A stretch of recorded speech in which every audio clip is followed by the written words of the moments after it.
Hello everyone, welcome back to my YouTube channel Bulbuddhi. So I'll update you about the upcoming market, how it can behave. I'll give you my overview. ठीक है, start करते हैं. सबसे पहले बात करते हैं DXY की, जो एक एक अच्छा इंडिकेटर है टू टेल यू कि whether FII will return not. मतलब इससे you can try to figure out, you can try कि एफआईआई आएंगे कि नहीं आएंगे. मैं ऐसा क्यों बोल रहा हूँ, इसको भी आप थोड़ा सा समझेंगे. सो इफ़ यू सी, मैंने बोला था कि यहाँ पे कि राइजिंग वेज फॉर्मेशन है और ब्रेकडाउन हमारा 2 वीक पहले आ चुका था. तो उसके बाद मैंने वीडियो बनाया था, मैंने डिस्कस भी किया था कि ब्रेकडाउन आ चुका है. Then look it closely. ये ब्रेकडाउन आने के बाद इसने इसको रीटेस्ट किया है, ऑलमोस्ट रीटेस्ट किया है यहाँ पे. तो थोड़ा सा ट्रेंड लाइन को चेंज करेंगे तो इट कैन शो यू कि रीटेस्ट हुआ है. तो it's not just the trend line. I always said कि it is this zone. Support और रेजिस्टेंस जो होता है वो ट्रेंड लाइन नहीं होती, वो जोन होता है. तो यहाँ पे इसने अगेन ये टॉप को अगेन टेस्ट किया, ट्रेंड लाइन को अगेन टेस्ट किया, एंड देन नीचे रिवर्सल स्टार्ट किया. नाउ पिछले 1-2 दिन से इस पॉइंट पर आके from here it was going up. तो एक यहाँ पे सपोर्ट ले रहा था इस जोन में, which it has now broken, properly break कर दिया इसने लास्ट के 2 दिन में, थर्सडे एंड फ्राइडे को ब्रेक डाउन दे दिया. Now the next support will be somewhere around here. तो एटलीस्ट इसको ये यहाँ तक तो आना चाहिए, विच इज़ लाइक 105. तो 105 पे आएगा तो मतलब डॉलर वीक होगा and rupee will get strong. So इस केस में एफआईआई में भी आ सकते हैं, और आना चाहिए इमर्जिंग मार्केट्स में. जब भी डॉलर वीक होता है तो एफआईआई इमर्जिंग मार्केट्स की तरफ जाते हैं. सो ये तो था डॉलर इंडेक्स. तो अब डॉलर इंडेक्स होता है तो एफआईआई क्यों आते हैं, उसका मैंने रीज़न ऑलरेडी आपको बता दिया. जब भी डॉलर इंडेक्स गिरेगा तो डॉलर वीक होगा और बाकी करेंसीज स्ट्रांग होंगी. तो उसके लिए so that they have extra leverage कि वो डॉलर को जो भी जिस भी करेंसी में वो चेंज करेंगे वो स्ट्रांग होगी डॉलर के अगेंस्ट. और उसको जब उस करेंसी में वहाँ के स्टॉक खरीदेंगे तो they will have more benefit, they will have more percentage gain in terms of अगर मार्केट बढ़ता है तो. ठीक है, तो now let's see Nifty and bank Nifty. हम जनरली यहाँ पे यूएस डॉलर में ही चेक करते हैं एक बार. तो मेरा व्यू पहले से क्या था कि ये यहाँ पे ए बी सी करेक्शन में आ चुका है, right. I have given this view कि ये एबीसी करेक्शन फॉर्म कर रहा है डॉलर इंडेक्स में, और उसका जिसका कि सपोर्ट यहाँ पर है लगभग 260 पे. और इसने जो लास्ट वीक का जो लो लगाया है दैट इज एट 262. तो इफ़ यू सी, यहाँ का जो लो है वो था 265, और लास्ट वीक का जो क्लोज है वो है 264, एंड उससे पहले का क्लोज था 267. सो दोनों का जो क्लोज है, ये लास्ट वीक का जो क्लोज है वो लोअर लो है, but R S I if you see is at almost at same level. So this shows कि यहाँ पे वीकली में डाइवर्जेंस बन रहा है, which is a very strong sign of a reversal. तो यहाँ से बहुत अच्छे चांसेस हैं यहाँ से मार्केट को रिवर्स होने के. आई विल शो यू और चार्ट्स जिसमें और ऐसा दिख रहा है कि रिवर्सल होने के बहुत अच्छे चांसेस यहाँ पे बन रहे हैं. ठीक है, सो ये निफ्टी का चार्ट है, एंड आई थिंक यहाँ से जब ये रिवर्स होगा तो नेक्स्ट 5 वे में इसको जानना चाहिए, एटलीस्ट ये वाला हाई तो क्रॉस करना चाहिए. ठीक है, तो प्रीवियस हाई को क्रॉस करेगा, न्यू हाई बनाएगा, एंड उसके बाद फिर A B C like 5 wave corrections आएंगे यहाँ से, कुछ ऐसा करके वापस से इसी लेवल के अराउंड ऐसा कुछ करेक्टिव पैटर्न बनना चाहिए. Now let's talk about bank Nifty. पहले यूएस चार्ट्स देखते हैं. हाँ, तो हमने ऑलरेडी डिस्कस किया हुआ है ये कि बैंक निफ्टी में क्या है, कप एंड हैंडल का फॉर्मेशन हुआ था, एंड उसके बाद इसने ये ब्रेकआउट दिया और यहाँ से एक अच्छा मूव दिया. अब उसको ब्रेकआउट को ये रीटेस्ट करने आया है, और यहाँ पे काफ़ी बार इसने सपोर्ट भी लिया है. तो मैंने पहले भी डिस्कस किया था कि यहाँ पे एक अच्छा सपोर्ट जोन है. तो इफ यू सी, निफ्टी ने लोअर लो मारा है, बट बैंक निफ्टी ने लोअर लो नहीं मारा. बैंक निफ्टी ने इस लो के नीचे क्लोज नहीं किया, जो 2 हफ्ते पहले लो बनाया था उसके नीचे क्लोज नहीं किया. सो बैंक निफ्टी और निफ्टी में इंटर मार्केट डाइवर्जेंस है. Nifty is weak but bank Nifty is strong. तो इससे एक चीज़ ये भी हो सकती है कि बैंक निफ्टी के कंपोनेंट्स की वजह से निफ्टी को खींच ले वो ऊपर, और फिर उसके बाद मार्केट स्टार्ट करना और ऊपर ही ऊपर की ओर. सो हाँ, अब जब हम कंपैरिजन करेंगे आईएनआर वाले चार्ट में तो देखेंगे कि लोअर लोअर हायर हाई. तो अब यूएस डॉलर वाले चार्ट की बात करते हैं. तो इसमें जो मेरा पहले का व्यू था अभी भी वही इंटैक्ट है कि ये फोर्थ है, W X Y X Z में ये रन हुआ है, और यहाँ पे इसने अपना ये अहम सपोर्ट था यहाँ पर 556 पे, जिसको उसने टच किया. ये पहले से जोन बनाया हुआ था, एंड यहाँ से अब ये ऊपर है. ठीक है, सो इसके बाद ये यहाँ से 5 अप वेव, फिफ्थ वेव इसको स्टार्ट करनी चाहिए, जो कि यहाँ तक जाने के चांसेस हैं फ्रॉम टू 750 के अराउंड. बिकॉज जो कप का जो डेप्थ थी वो ऑलमोस्ट इतनी थी, तो आई एम कंसिडरिंग कि जो कप की डेप्थ थी वही यहाँ से इसके टारगेट बनते हैं. ठीक है, सो ये निफ्टी और बैंक निफ्टी के चार्ट्स थे on the basis of your on the basis of USD. Silver और एक है जिसको मैं डिस्कस कर सकता हूँ इस बारी. गोल्ड को इस बारी डिस्कस नहीं करूँगा बिकॉज मेरा उसमें भी हायर कन्विक्शन नहीं बना है on the charts, but I am तो सिल्वर को डिस्कस कर लेते हैं. सो मेरे को क्या लगता है सिल्वर में ना, जो यूएस डॉलर में जो सिल्वर का प्राइस है उसका चार्ट है ये। सो आई थिंक यहाँ पे हमारी वन वेव स्टार्ट हुई, सेकंड वेव यहाँ एंड हुई और थर्ड वेव हमारी अक्टूबर में एंड हो चुकी है। And this is end we are in correction. So I think अभी यहाँ पे क्या चल रहा है, करेक्शन चल रहा है। एंड ये बी वेव थी जो ऊपर गई है। अब ये सी वेव में अराउंड $26 तक आना चाहिए, जो कि इस इन लेवल्स के अराउंड पे भी है यहाँ पे। ये एक सपोर्ट जोन का काम करेगा जब जहाँ पे फोर्थ एंड होगी, right. So I think this is how it should behave. अभी मेरा जो काउंट है, एलियट वेव काउंट है, वो तो यही कहता है कि थर्ड वेव एंड हो चुकी है and it is in fourth, और अभी इसकी सी वेव स्टार्ट होगी and then there will be a fifth one till let's see कहाँ तक। बट अभी आई थिंक इसमें डाउन ट्रेंड आना चाहिए। और अगर मैं इसका डेली चार्ट देखूँ तो डेली चार्ट में भी ऑलमोस्ट सिमिलर, मतलब डेली चार्ट में एक काफ़ी खतरनाक कैंडल बनी है। सो इसका मतलब है कि शुरू में जो बुल्स हैं वो ऊपर तक लेके गए अराउंड 33 लेवल तक, बट बियर्स ने क्या किया, उसको इतना प्रेशराइज कर दिया कि वो उसको डे लो पे बंद किया है। Now if another candle of some candle over here, if अगर वो यहाँ पे ऐसी कोई कैंडल बन जाती है, राइट, रेड कैंडल यहाँ पर, तो हमारे लिए इट्स अ कंफर्मेशन कि यहाँ पे डाउन ट्रेंड की शुरुआत हो चुकी है। And why I am saying it's a B, because I think ये जो करेक्शन है यहाँ से थ्री वेव में मूव हुआ है, ए बी एंड सी में, right. Now let's consider other things. Let's see Sensex का चार्ट। सेंसेक्स का चार्ट अनदर इंटरेस्टिंग चार्ट, जहाँ पे एक और कंफर्मेशन आ रहा है कि रिवर्सल के हायर चांसेस बन रहे हैं। कैसे बन रहे हैं? इफ़ यू सी जो ये कैंडल क्लोज हुई है 20th जनवरी को, इसका जो क्लोज है, इसका जो क्लोज है दिस इज एट 76190, एंड जो लास्ट कैंडल जो क्लोज हुई है उसका 75939। सो लास्ट जो कैंडल क्लोज हुई है वो लोअर लो बनाया है। But if you see R S I is has become divergent. यहाँ पे जो लो है, यहाँ पे जो है लगभग 40.8 है, एंड यहाँ पर इट इज लाइक 41.8। तो यहाँ पे लोअर लो लगे हैं, लेकिन यहाँ पे हायर हाई हो गया, लाइक हायर लो हो गया आरएसआई का। So this is also again a good sign कि यहाँ से एक अच्छा रिवर्सल आ सकता है और फिफ्थ वेव की स्टार्ट हो सकती है, five up wave up move start हो सकता है। सो उसके लिए हमें वेट करना है। जैसे ही जब भी ब्रेकआउट आएगा then will get to know. और मैंने पहले ही बोला था कि ये जो जोन है ये अच्छा खासा सपोर्ट जोन है, बिकॉज यहाँ पे पहले ये रेजिस्टेंस था, now it should be as a support zone. तो इफ यू सी कि यहाँ से एक अच्छा खासा ये सपोर्ट लग आ रहा है, थोड़ा सा ऊपर से ही आ रहा है। सो यहाँ से देखिए सपोर्ट बन रहा है, तो ये पूरा सपोर्ट जोन है। Now let's talk about Nifty and bank Nifty in terms of INR. So मैंने पहले के जो चार्ट्स मैंने डिस्कस किए हैं अपनी वीडियोज़ में, उसमें मैंने सेम चीज़ कही है कि या जब ये यहाँ पर था, आई टोल्ड यू कि या तो ये यहाँ से रिवर्स होगा या यहाँ से रिवर्स होगा, क्योंकि ये दोनों ही अच्छे सपोर्ट जोन है। लुक एट दिस, ये लाइन आज नहीं खींची, ये लाइन बहुत टाइम से है, like from January first week, right. तो हमें अब ये जोन बहुत इंपॉर्टेंट जोन है विच इज़ 22,772 और 770 और 800 यू कैन से। तो 22,800 के नीचे क्लोज नहीं होना चाहिए निफ्टी को फॉर अ रिवर्सल। अगर वो उसके नीचे क्लोज होता है then we are again going for a deep reversal. तो उसके बाद फिर हमें लगभग जो सपोर्ट मिलेगा which will be like 1000 point down, यहाँ पे कहीं पे मिलेगा, राइट। सो अगर हमें यहाँ से रिवर्सल चाहिए तो इसके नीचे क्लोज नहीं होना है। और अगर मैं आपको काउंट भी दिखाता हूँ तो आई थिंक यहाँ पे वेव्स कंप्लीट हो चुकी हैं और we are really good to go for a reversal. यहाँ पे ये 5 wave down move 1 2 3 4 5 in a A, and then 3 wave up move 1 2 3, then you can say 1 2 3 4 and 5, and this is now not A B C, now it has become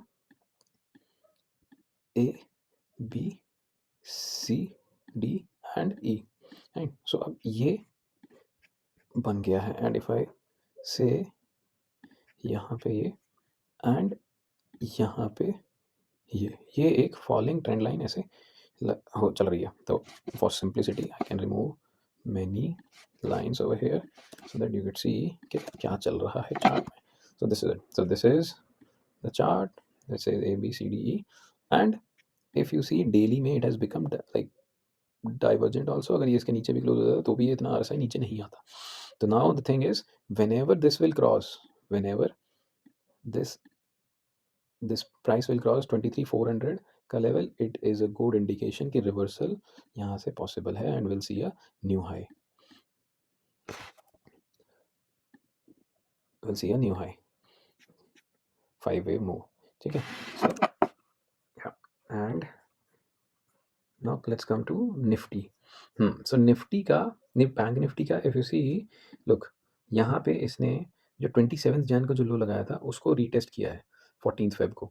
but bank Nifty ने जो 27 को जो लो लगाया था ना उसको retest नहीं किया 14 फेब को, उससे काफ़ी ऊपर है। So there is a possibility that bank Nifty is already started its fifth, ये सेकेंड होगा and it will, like the third will be somewhere here, ऐसे करके like the 5 wave can turn out. So we just have now wait and see कि जिस भी दिन ये इसके ऊपर क्लोज हो जाएगा 50,551 के ऊपर जबकि क्लोजिंग देगा, और it is an important level as well, क्योंकि यहाँ पे पुराना रेजिस्टेंस है काफ़ी, लाइक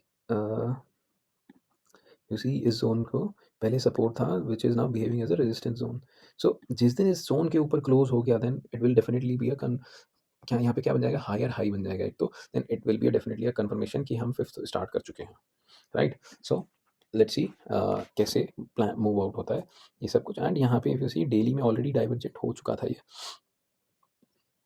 और इसने अपनी वो वाला लो नहीं तोड़ा है, right. Bank Nifty is looking more strong, like strong between Nifty and Bank Nifty. Nifty is looking weak definitely, क्योंकि Nifty लोअर लो लगा रहा है, लोज को टेस्ट कर रहा है, उसमें भी कोई स्ट्रेंथ नहीं, मेनली बिकॉज ऑफ रिलायंस, क्योंकि वो एक हैवी वेट है निफ्टी का और वो नहीं परफॉर्म कर रहा है ना BSE मिड कैप. सो यहाँ पे जब था, सो कई लोगों ने बोला था, I am on Twitter, so Twitter पे कई लोगों आई बीन फॉलोइंग, सो कई लोगों ने बोला कि यहाँ पे जब ये आया था कि बॉटम बन गया, but I was not convinced कि बॉटम बन गया, बिकॉज मेरे लिए ये 1 और ये 2 था, एंड 3 आई वाज थिंकिंग कि 4 में लगभग ये यहाँ तक जाके एक और लो लगाना चाहिए, वाई यहाँ तक जाके आई वाज थिंकिंग कि ये इसको इस ट्रेंड लाइन को टेस्ट करेगा एक बार, आई वाज थिंकिंग कि यहाँ पे कहीं पे जाएगा, बट ये यहाँ पे नहीं गया. So why I was not convinced कि यहाँ पे लो, यहाँ पे वो कंप्लीट नहीं हुई है, बिकॉज ये कंप्लीट स्ट्रक्चर नहीं था. And if you see third का वेव स्ट्रक्चर, ये कंप्लीट ये थर्ड थी, क्योंकि यहाँ पे 3 5 वेव मूव थे, थर्ड में 5 वेव डाउन मूव ये ऐसे कंप्लीट था. That's why I was thinking कि यहाँ पे थर्ड थर्ड वेव ही कंप्लीट हुई है, सी कंप्लीट नहीं हुई है. Now it's almost done, because if you see ये 3 एंड फोर्थ ये यहाँ से ही रिवर्स हो गया, and this is the fifth. So fifth में भी if I go on daily, so यहाँ पे भी लाइक अर्ली में 1 2 3 4 एंड 5. सो आई थिंक ये फिफ्थ भी कंप्लीट हो चुकी है, and I am very convinced कि Nifty, bank Nifty, mid cap and small cap, even small cap, सब ने अपना करेक्शन एक साथ पूरा कर लिया है, and all index will now getting ready for a reversal, for a good up trend move. अब ये अप ट्रेंड मूव एकदम से आ जाएगा या फिर कुछ कंसोलिडेशन के बाद आएगा, दैट डिपेंड्स कि एफआईआई कैसे बाइंग करते हैं, वो सब स्ट्रक्चर देखना पड़ेगा. Like we can not predict कि एकदम से आएगा या फिर थोड़ा सा कंसोलिडेशन होगा फिर आएगा, because these are weekly charts, तो it will not be like daily में कोई बड़े बड़े मूव आ जाएंगे, right. But it is very clear कि यहाँ पे पैटर्न कंप्लीट हो गया है, बट एक जो आई वाज थिंकिंग कि यहाँ पे इस लेवल पे आके रुकेगा, जो कि नहीं रुका है, थोड़ा सा नीचे क्लोज हुआ है, but nevertheless I think pattern is complete. Small cap, same structure in a small cap also. यहाँ पे I was not convinced कि ये 3 पूरा हो गया है यहाँ पे. So मतलब ये C पूरा हो गया, बस my count was like similar to mid cap, जैसा mid cap था वैसे ही था कि ये अभी C कंप्लीट नहीं हुआ है, it is the third only which has completed of C. तो I was thinking कि ये शायद यहाँ तक आए या यहाँ तक आए, बट ये इसी जोन से रिवर्स हो गया, राइट. तो इसमें स्ट्रेंथ बिल्कुल भी नहीं है, but if you see daily में it has become what divergent. Now it has become double divergent. And yeah, and one more thing I'll show you. Look at this pattern, look at this pattern,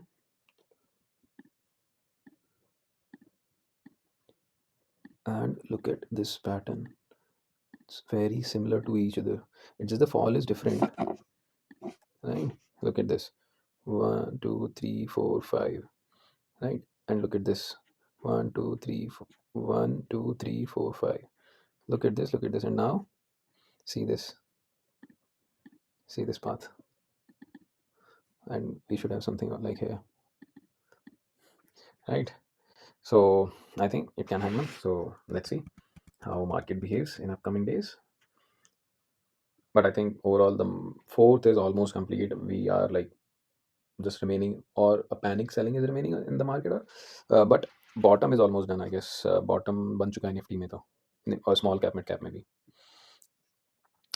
FMCG, yeah. So I've already cautioned many times कि यहाँ पे fifth complete हो चुकी है. We should be uh, exiting, we should exit this uh, these stocks. But अब यहाँ पे क्या है कि मेरे को like this is A and this could be like A, B and C. This could be the correction in B, and now we are coming to C. So let's see ये यहाँ तक जाता है, कहाँ तक जाता है, but we are in C wave of correction. So yeah, FMCG is not like, still the correction is pending. PSU again, I thought कि यहाँ पे complete हो गया है, but so I thought कि यहाँ पे complete हो गया, but this structure was unexpected. And yeah, so that's why we should every time wait for a confirmed breakout or a break. Yeah, so but it is at the channel bottom, and I think it should now turn up to the channel top, which it has been doing like since a long period. It's in this channel. Or yeah, yeah, so Nifty IT, so I think ये भी अपना fifth 5 wave complete कर चुका है, and it is going for a correction. So it will be like A, B, and C somewhere, or can be a bigger correction as well, because the 5 wave move has ended. So we need to see whether it comes like take support over here or somewhere here. And also as I see ये dollar index में तेज मतलब गिरावट है, तो इन companies के लिए, IT companies के लिए मेनली जो है वो नेगेटिव होता है, बिकॉज इनकी कमाई डॉलर में होती है, और डॉलर वीक हो रहा है, रुपया मजबूत हो रहा है, तो इनकी कमाई में मतलब वो गिरावट दिखेगी, प्रॉफिट्स कम हो जाएंगे इनके. सो या BSE metal already told you, like मतलब कई बार डिस्कशन कर चुका हूँ, कई बार स्टॉक्स भी दे चुका हूँ पीछे. पूरे मेटल इंडेक्स के, मेटल्स के काफ़ी सारे स्टॉक्स ट्विटर पे डाले भी थे, और रील भी शेयर करी थी ऑन माई इंस्टाग्राम कि उनके क्या क्या लेवल्स लग रहे हैं. सो आई थिंक इसमें भी करेक्शन मेरे को ओवर ही लग रहा है. It is like consolidating from last 3-4 weeks, जबकि पूरा मार्केट जो है वो गिर रहा है, बट ये इंडेक्स जो है कंसोलिडेट कर रहा है इसमें. सो इट कैन बी सेड कि यहाँ पे बहुत ज़्यादा एक्यूमुलेशन हो, यहाँ पे हो सकता है बहुत एक्यूमुलेशन चल रहा हो, right? So now we have to wait first for this level to cross, which is 29,000 almost, and uske baad it has to clear this downward channel. So once it reaches the top of the channel, then we have to see कि how it is behaving. यहाँ से ये ऊपर जाएगा, breakout देगा, या फिर यहाँ से टच करके फिर से नीचे आएगा. So that we have to see, right? And then let's come to weekly में. हाँ, सो फिर वही अगर ये ऊपर से नीचे आता है, then this is the again another support which is like 2000 point below. Nifty auto like mention किए कई कई बार, मतलब लास्ट 2 बार से मैंने मेंशन किया कि इसका करेक्शन कंप्लीट हो चुका है. सो अब ये जो है कंसोलिडेट कर रहा है उसी रेंज में, right? So whenever it will close above this 24,420 का लेवल, वी कैन से कि new impulse has started. And if you see weekly वाला चार्ट कि यहाँ पे ये लोअर लोज बना रहा है on price, but RSI is not making lower lows. So yeah I think Nifty auto is can be a good index, जो पहले अपना करेक्शन कंप्लीट करके जाए. Nifty pharma, so yeah I think इसमें भी करेक्शन कंप्लीट हो चुका है, but yeah there is a little more chance for it to go deep, because यहाँ पे RSI का कोई खास सपोर्ट है, और लाइक यहाँ पे तो लिया है 40 पे. RSI ने प्रीवियसली काफ़ी बार सपोर्ट लिया है, बट जो एक सपोर्ट है वो यहाँ पर था, जो कि ब्रेक डाउन हो गया है, and now the next support is इधर at 30. So it can go like correction can go much deeper in this Nifty pharma. Yeah so we have to just wait. I think we are almost like, इसमें भी हम correction complete करने के पास में ही है, because यहाँ पे like almost same low बनाया है, बट RSI पे डाइवर्जेंस है डेली में. So this is a good sign कि यहाँ पे स्ट्रेंथ कम हो रही है ऑफ सेलिंग. सो या तो हमें इस पे ध्यान रखना है. So these are all stocks. If you have any queries, if you want to know, if you want me to discuss about any stock, आप कमेंट में मेरे को भेज सकते हैं, या फिर ट्विटर पे, या फिर इंस्टाग्राम पे मेरे को फॉलो कर सकते हैं, उसमें वहाँ पे भी पूछ सकते हैं मुझसे. I try to share my view, जो भी व्यू है, and I try to elaborate कि किस पैटर्न के बेसिस पे, या किस क्या वेव्स फॉर्म हो सकती हैं उसमें, और उनके बेसिस पे ट्राई करूँगा आंसर करने का. Thank you everyone, keep following me on Twitter, Instagram, Facebook. Not on Facebook. Twitter, Instagram, and YouTube. So keep watching, keep supporting me. Thank you for all the support that I've been receiving from last few weeks. Uh, Thank you everyone. Bye bye. Have a great week ahead in this market. Thank you.